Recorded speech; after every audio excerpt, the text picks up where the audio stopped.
stop what you're doing right now. The podcast episode is going to start. You're going to learn about what you're going to be doing in the first hackathon. But we've been saying hackathon. Right now, in the description is the link for the first hackathon. We've already nearly filled the entire allocation that we're doing. And what it is that you're going to be doing on the day is building an AI SaaS tool. We're going to show you how to build an AI clipper. You're going to hear about it in the podcast. We're bringing on amazing judges. We've got amazing prizes. First prize, you're going to get to work on the product as we launch it. You're going to get to come on board as a team, find out how to actually launch the product. Second prize, you're going to be able to get a 1-hour mentorship with the team. Third prize is that you're going to, with the first and the second winners, is that you're also going to be able to turn up to an additional workshop where we're going to give you even more information, show you how to take it to the next level on the workshop day. What are you going to be doing? You're going to be learning how to not only use AI tools in order to generate shorts, clips from YouTube videos, but you're also going to be launching a SaaS. You're going to be building the full SaaS. So what does that mean? Is that it means that we're going to show you the back end, we're going to show you the front end, we're going to teach you how to pitch. You've got the Launchpad corner, you're going to be pitching it to people. What are the kinds of people you're going to be pitching it to? Telecoms director of Microsoft UAE, investment analyst at Rothschild. That's just some of the people that have only just been confirmed. We've got more people being confirmed day in and day out. So Saturday, the 3rd of February, starting at 9:30 a.m. to 6 p.m. at DFA Auditorium, Emirates Towers in Dubai. Make sure that you're there. Make sure you're there on time, because once that train starts, once we get started on that event, we're going. So be there. We want to help you guys transform your lives, change your lives, launch your businesses, launch your ideas, create the products, change the world, change the lives of your family. You know, we want to help you. We're bringing the best of the best, and we're giving you a level of facility that you've never seen elsewhere, that no one's ever done before. So join us. You're going to get to see how to build a SaaS. Thank you very much, guys. I'm gonna hand back to myself in Dubai, and enjoy the episode. You're gonna find out a lot more about the exact project and what it is that you're going to be doing on the day. But make sure you get into the description, sign up before it's too late. Thanks very much, guys. Hi guys, welcome back to Launchpad. So we've been talking about the first workshop. Guess what we're gonna talk about today? You're right, it's the first workshop. Well, back from his air show, joining me today is Sarmad. So let me quickly whiz through the guests. Sarmad, introduce yourself, my friend. Hi, I'm Sarmad. I am electrical engineering graduate, and I work as a backend software engineer. Yep, thanks for that intro, Sarmad. Very sharp and crisp and to the point as always. And we also, joining me in the 3 for 3 streak on the podcast is Anas. Anas, have you got a new intro for us? I think I'll go with a minimal one this time. My name is Anas Abu Ghazala, robotics graduate and working in software and AI. Yeah, you see, at a certain point in time, Anas, you'll be like me, where you just don't bother introducing yourself. Safran, that's it. You don't need to know anything else. It's fine. Maybe go to my LinkedIn, go to my Twitter, go to my Instagram. Maybe ChatGPT can help. Yeah, ChatGPT just searching me. Yeah. And finally, it's our front end whiz kid, Asil, who has been doing fantastic work on the front end project, along with Sarmad's brother Saad. But he's in Pakistan right now, and he's very upset that he's missing out on the podcast. Asil, introduce yourself. Thank you, Saif, for inviting me. I'm recently graduated computer science here in UAE, and mostly passionate in the front end and lots of AI and LLMs nowadays. So yeah, trying to deepen and find out the way how Launchpad is doing, and I found this safe, and we totally came to this point, and we reached to the 2 products at 3 weeks. Yeah, I mean, we keep saying 2 products in 3 weeks. We had the Launchpad, which we actually launched itself. Had very many high-level meetings, and then obviously the first workshop, what it was that we designed ourselves. And just to clarify something, everyone that's on this table right now worked on that first workshop. So we are going to get in depth into what exactly you guys are going to be doing. What are you guys going to get? Some of these things, some of these nice surprises that we got lined up, and potentially some of the things that we're trying to work on that we'll maybe confirm later on. So the first workshop, Anas, you've seen me do a lot of pitching and give you a lot of advice on pitching. Yeah. Why don't you pitch the first workshop to camera? Yeah, guys. We had a meeting a few weeks ago, and we came up with many ideas. And we wanted to choose an idea which is both not too hard to accomplish, yet it's a bit gives us a real feeling of launching a SaaS in a real world.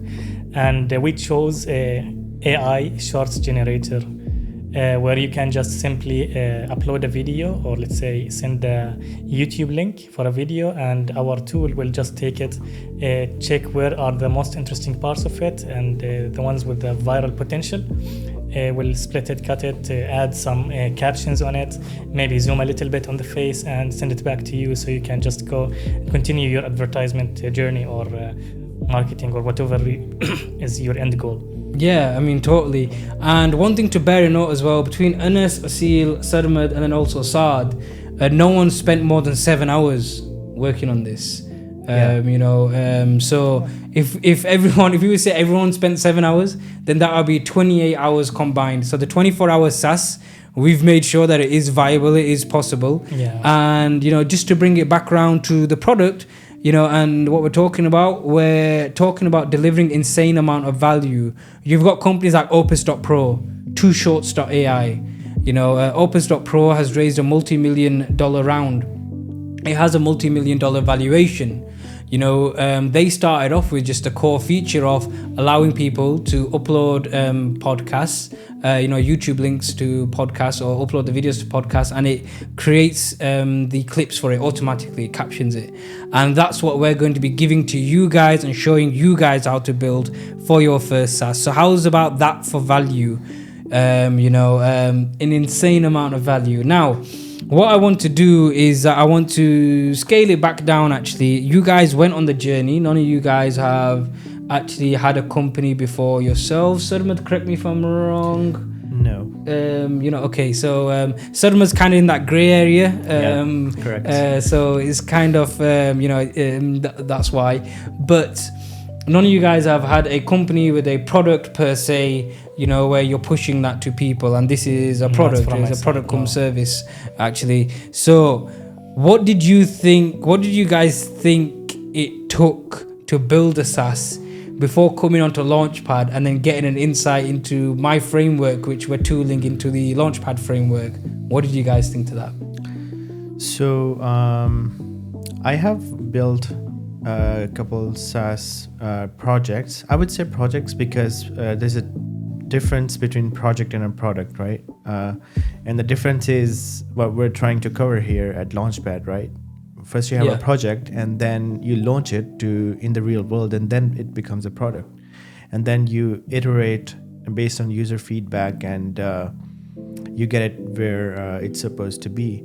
So I think what I would say is that what I've struggled with most is basically getting advice about my idea or whatever. For example, how to talk to users and stuff like that. So there are a lot of details in here that just get like it's too much for one person to deal with. Like do research and so on. So I think Launchpad will definitely help in this regard, that give people clear-cut advice on how to talk to users and what's the best way to go forward about their idea and so on. So I mean, definitely. One of the things I think as well is that we put a focus on the end user and what the end user is doing, what the end user wants, what's the value that the end user is going to get out. So when you optimize from that side of things, and in the previous episode we spoke about Hatim quite a bit, which is, you're not building features for the sake of features or for the sake of using technology or whatever it is. They're not gimmicks, they're actually serving a function which is solving a problem.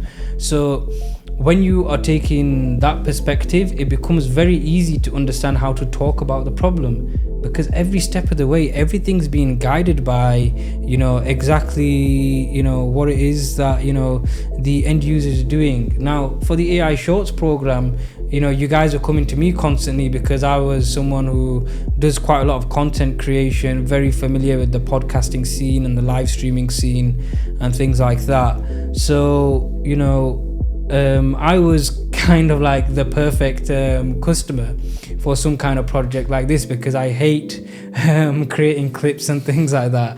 It really does take time out.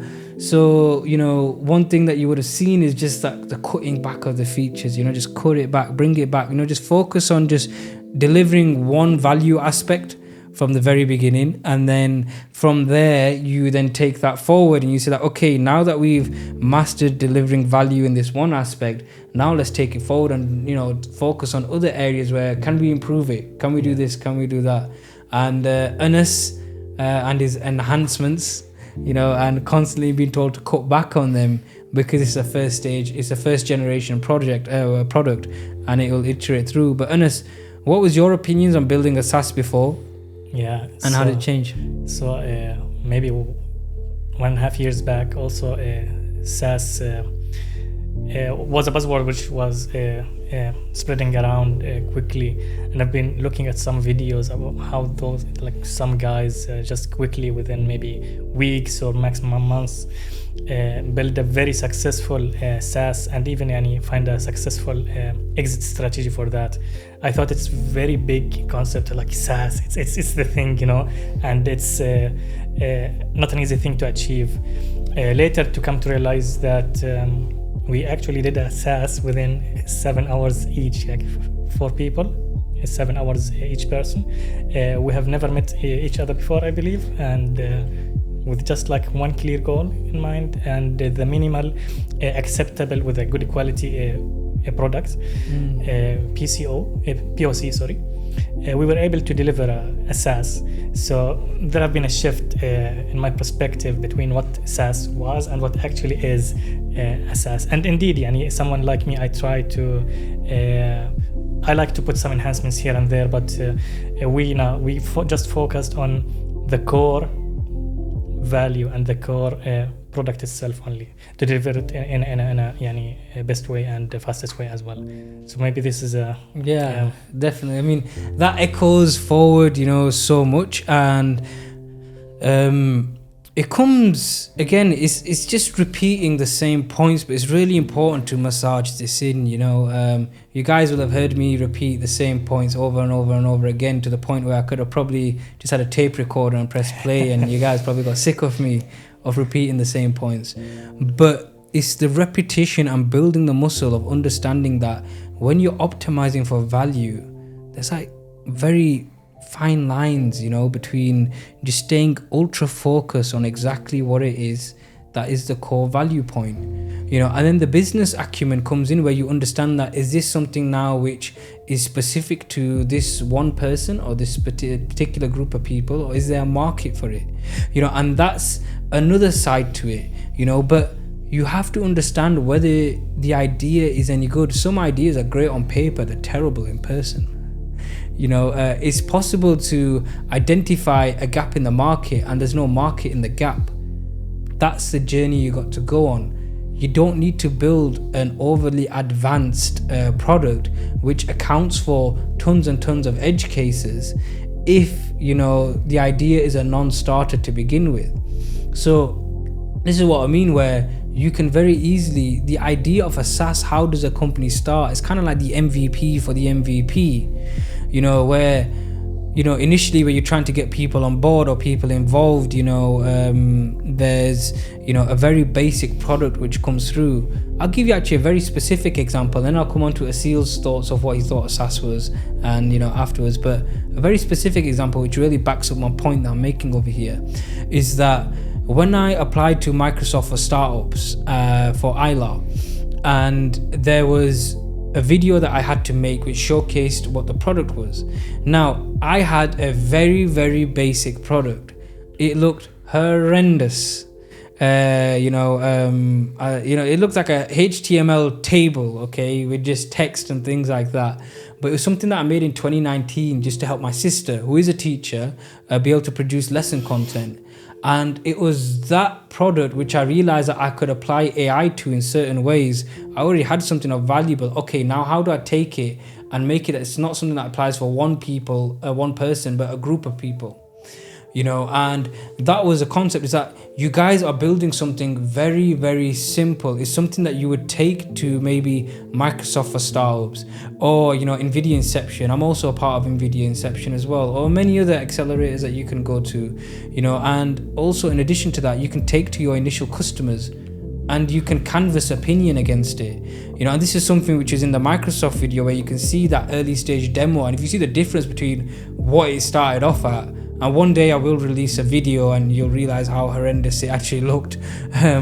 But what it started off at and what it looks like today are two very different things, and there's been a year worth of work that's gone on in between it. But the fact is that like that initial product that I made, it got me my first users. It got me people that I was interested. It got me in the room where I was able to understand whether I should make a more fully developed product, which accounts for all these edge cases and things like that. So again, it's about lowering the horizon levels back down and making you guys understand that a business is a journey. You need to grow with the business. The business can only grow as much as you are going to grow. Okay, the more time that you're going to put into your own personal development, the more benefits are going to go into the business, because the business is a reflection of your capabilities and what you're able to do. Nothing more and nothing less. Okay, so when it comes down to what it is that you're able to do, you need to bring down them horizons. And you bring down them horizons so that you're able to focus on what truly matters in the beginning stages, which gives you the opportunity to make a larger SaaS and make something which is going to scale to hundreds of thousands of millions of people. It's about growing along with that journey. Now, Asil, what were some of the takeaways that you thought a SaaS was in the very beginning? You were also someone that you had you realized that there was a massive adjustment in what it is that we do and things like that. And you also did the workshop as well for the front end and things like that. What were your takeaways on that point? Yeah, exactly. Like as you said, I think first I had the opportunity in the university to think about like how to build the products, like a SaaS products. I was trying to I made the plan first, like as they told in the university, and so but I came at the time stamp that I need like maybe 2-3 months, which I didn't have that much time to do that. So I just kept it in a one way, like in the bucket in my room. So I didn't check it out. But once it comes to the Launchpad, we came and built this products in a we can say like every person has 7 hours to do that. I was amazed with this, that how we can do the SaaS products at like first MVP to be there, and how to build this. Like I see that I can build that as well. So I see the potential and the talent that can be done here. Yeah, definitely, Asil. And you're also one of them people that like is very pleasantly surprised me actually. I remember on the first meeting where Shahir is behind the other camera on this one. Where me and Shahir were meeting and discussing about the Launchpad idea, and it was our first proper meeting as well, wasn't it, Shahir? You showed up over there, and I was there like, this guy looks quite young. He looks quite green, I would say, fresh out of university. And I was there like, but I'm not someone who's ever put anyone down. I'm always like, I always enjoy surprises. Except when you get a business letter, that's never a nice surprise. But I always enjoy surprises, and people surprise the most. And I just remember just seeing that, you had that passion, you were turning up at all the meetings, being really engaged in it. And that was something which I felt really inspired by. I thought to myself that whenever people give effort, I always want to give more effort, and it was something which, really stood out in the way that you carried yourself. And it was really interesting to see how, you were coming up with concepts again that they teach at university, but business is very different. There's so many different factors, it doesn't factor in the fact that you've got loads of competitors. It doesn't factor in, you know, that you've got a family life, or, you know, you can be ill, or, you know, things like this.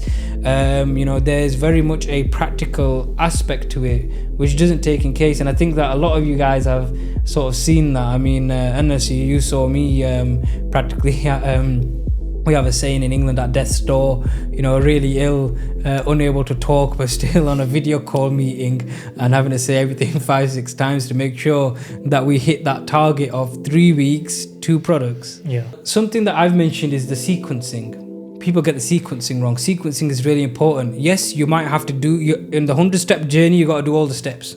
You can't take shortcuts. You're gonna, at one stage or another, you're gonna do it. The order in which you take the steps are really important. You know, and this is your sequencing, and this is what we're trying to get right for people. Is like, hold on a minute. You know, wind it back down. You know, sometimes, now this is something which they wouldn't necessarily teach you in business school, but sometimes I find it easy using my framework to build a company and just show it to people and get the feedback, than actually going ahead and doing a full-blown business plan with all the analysis that you'd have to do and everything to back up. The reason for that is that I'm very much focused on the value aspect of it and the value that I'm delivering. So I would go ahead and build a product first. If the product shows promise, then I'll go and see, is there a business case that can support this?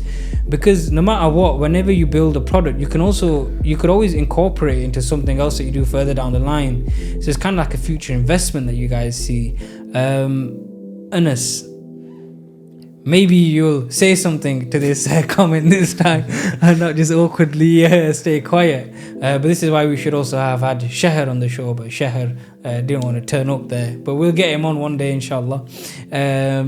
So what was your insight on the sequencing, you know, and how the sequencing changed? Because you're someone who very much thought, and you know, very qualified engineer who's coming more from the sort of business corporate background, you know, sort of industry kind of background. So what was it that changed for you? What were the insights that changed for you? Asil's already spoken about how for university it changed, but for yourself? Yeah, I think because many of the tools I already used for the tool we created, the SaaS, I had most of the tools. I knew that and how to use them, but to put them in a proper framework, I think this is something which changed. And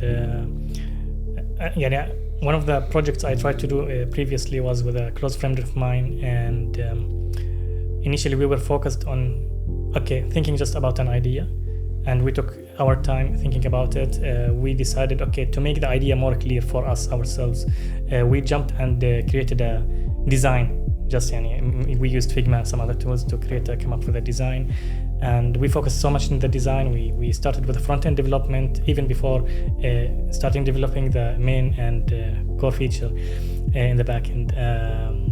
As time passed, we started thinking, now let's jump into the back-end and start developing the actual core function. And to end up noticing that not only the idea was not as valid, but and it did not add much value to the people, but the whole sequence in how we took our steps from 1 to 10, because as you said, business and projects are a journey.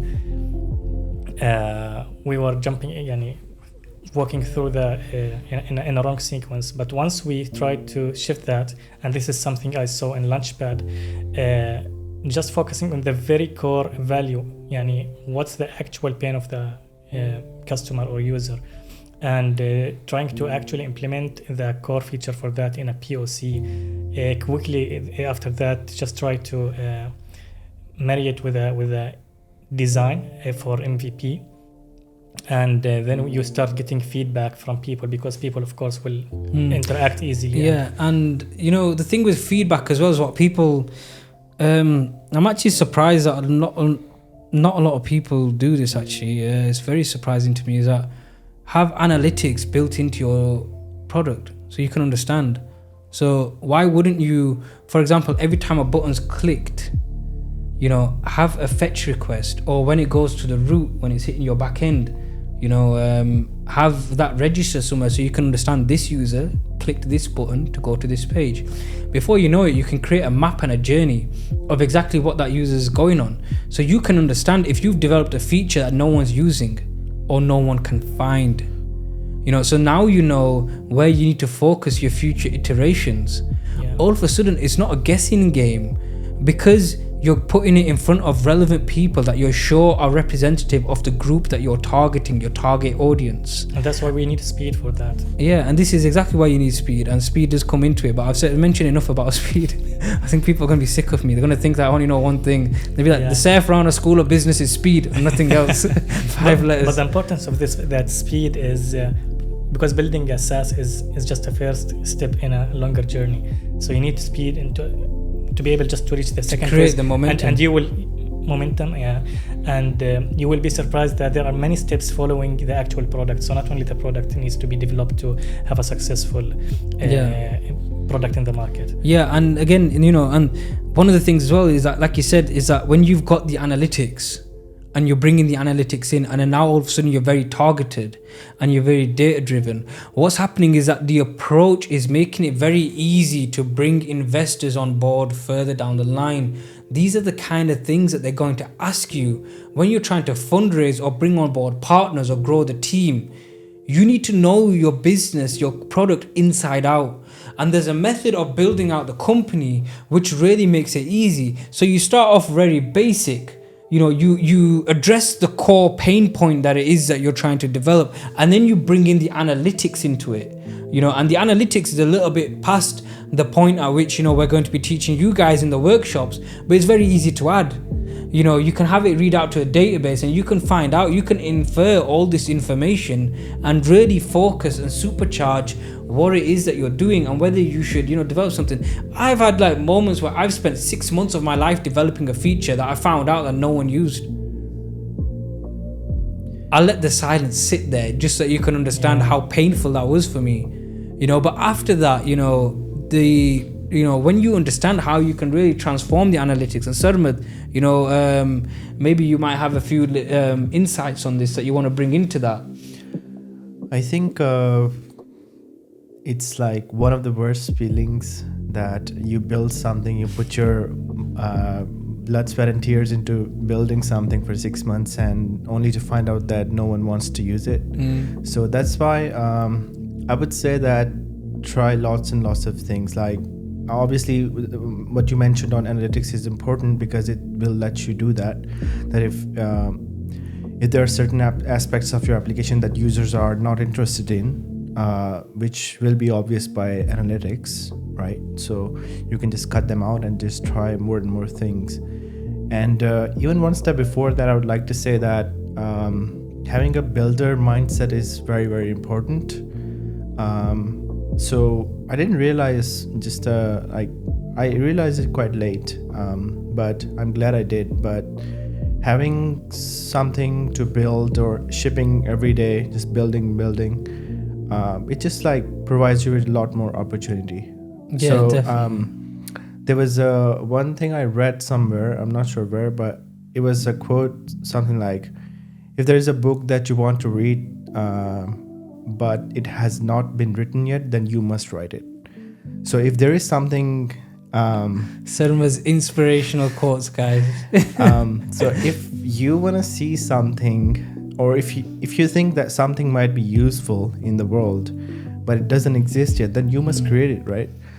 With this Definitely. project, we're seeing a lot of content on video platforms like YouTube, and obviously with the shorts apps like TikTok and Instagram and so on. So obviously these are very popular, and there is a need for this kind of project, right? Where you don't want to create you don't want to put manual hours to find which clips might be interesting, and then cut them manually and then post them to your socials. So obviously this is very very interesting project, and it has great potential. But again, I would say just try more and more ideas every single day and see what works and what doesn't. Definitely. And there's lots of things that you have to take into account when you're building the business, but it's all about that streamlining. And to bring it back down to the first workshop, we are going to change the format of our workshops as we grow as well. And as the community develops, the format's going to change. But for right now, you're going to be able to come to the workshop. You're going to find out about, the AI Shorts Clipper tool that we've developed. And, we're going to take you through the process of, getting that product out there, in what's needed in order for you to start understanding what the value of it is. And understanding what the value of it means that you're getting it in front of customers and you're getting that feedback and, that engagement level where you can now start to really drive forward and really hone in on some of the issues. And like you said, Sarmad, it's a horrible feeling when you've built something, you've spent a lot of time and effort in something and no one wants to use it. But once you've taken the driven approach, I think that your mindset changes where all of a sudden you're like, where's the value? Where's the value? Where's the value? Is it here? Is it here? Is it here? Oh no, it's not. It's not. And it's, it gives you better optics of what it is that you're seeing, your personal viewpoints of what it is that you're handling. And it becomes very important to be able to manage your mental state. So the way that we talk about doing it and the way that we're going to be teaching it in, the workshops is very much about, guys, here's something which is quite, stripped down way of doing things, which you can then take forward and you can, with very little work, you can understand what it is, whether there's potential in it, and if there's potential, you can then expand upon it. Like you said, when you know something is valuable and then if you apply speed to it, it's like adding jet fuel to a fire. That thing is just going to go poof, in a good way. Rocket fuel taking off, SpaceX, Sarmad's one of Sarmad's other hobbies. But it's something which is very poignant, and it's something which you really do take care with, that you do have to consider all these things, and these things are things that we're going to come on to, but you got to do them in the right order with the right sequencing. So we've spoken about quite a few things, and we want to come on to what is it that people can look forward to after the event. And we have quite a few things that we've discussed at the Coders HQ meeting. Shahid is looking at me as if do not say too much, and I won't say too much. But we are having many discussions about how we can have you guys supported forward. But what I will say is that the goal of participating in our events is not to get a certificate. We are working to make sure that participating in the events and winning the events, you are rewarded by by wanting to create a company afterwards, by wanting to take it forward. So there's many things that we're going to be, looking into.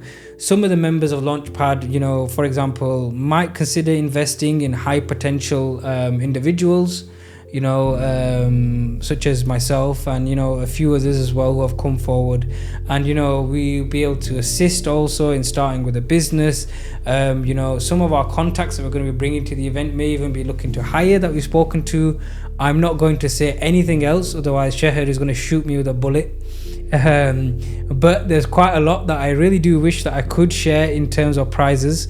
But that's what I can share right now, is that there have been discussions, people that we work with, that we network with our companies, members of the Launchpad team that have our own companies, that we've networked with, are very interested in coming on board, potentially hiring people, potentially joining them on their ventures, and so are other people on the Launchpad team as well.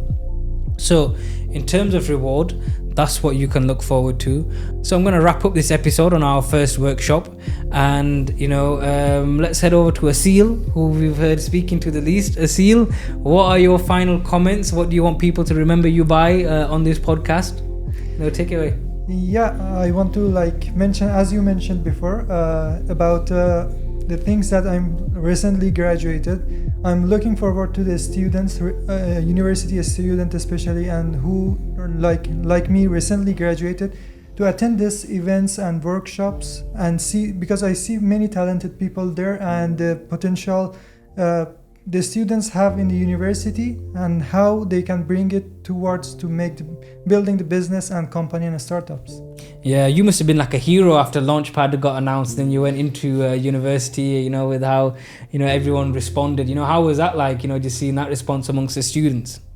Yeah, when I went to university, like for doing I have some works in university. When I went there, and I see quiet people and students are eager to what Launchpad is doing and what is like my experience there. Yeah. So I was happy to explain for them, and they were happy to like learn about it and see how they can work on the companies like when they are graduated recently and like build the startups. Nowadays in UAE, it's popular for students to build the startups, as UAE government is trying to like help the students to bring these opportunities and build startups for themselves. Definitely. And Sarmad, you know, other than SpaceX launch pads and I mean, we literally sure. have a rocket in our logo, so So, that's a yeah. good thing. I mean, I think that you joined just because you have rockets and we named it Launchpad, but that's by the by. Go ahead. Well, I'm really looking forward to the kind of projects, to seeing the kind of projects that people are going to create. I think it's a great project. It will explore. It has certain level of difficulty to achieve, so I'm really excited to see what kind of innovative solution people come up with. Definitely. And Anas, take it away. Yeah, I think one takeaway we can do is the bonds which people will create, because having many stuff to accomplish within one day and meeting many people which you never knew before. Many passionate people actually will be joining us in these events. So, and these passionate people will also try to bond with quality people. So having within 24 hours you can decide, and you can find some people which you can sync with, and just jump into the next level, I would say, because those passionate people always have goals to accomplish. So Yep. So thanks everyone. Thank you for your time. Hope you've really enjoyed listening to this podcast, and I'm really thankful for everyone who's watched, liked, comment and subscribed, and shared with their family and friends also. And I'm also really thankful that my voice managed to survive today.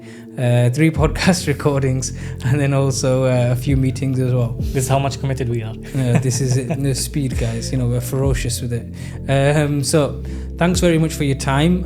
Hopefully the next time you hear from us is going to be after the first event that we've got going on, or maybe just before the first event. So stay tuned, and we can't wait to see you guys at our events. Thank you very much.